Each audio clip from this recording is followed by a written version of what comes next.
انسان کی جس حیثیت کا بھی ذہن میں تصور کریں گے وہ ساری حیثیتیں محمد میں موجود ہیں صلی اللہ علیہ وسلم۔ محمد حاکم کی حیثیت سے بھی ہے،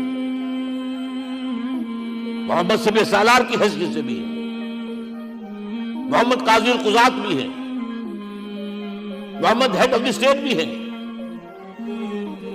محمد بیویوں والے بھی ہیں، اولاد والے بھی ہیں، محمد 5 وقتہ امام بھی ہے، جمعہ کے خطیب بھی ہے، مدرس قرآن بھی ہے، مربی بھی ہے، مزکی بھی ہے، اور ہر میدان میں بلند ترین مقام۔ کوئی ایسی جامع شخصیت ملے گی؟ ہمارے ہاتھ و حال یہ ہے کہ جو خطیب صاحب ہوتے ہیں وہ 5 وقتہ نماز کیسے پڑھا سکتے ہیں؟ ان کا تو اونچا مقام ہے۔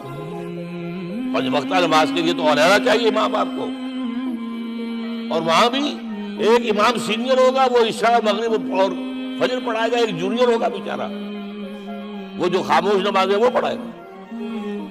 5 وقتہ نماز پڑھا رہے محمد صلی اللہ علیہ وسلم، اور خطیب بھی وہی، مربی بھی وہی، مزکی بھی وہی۔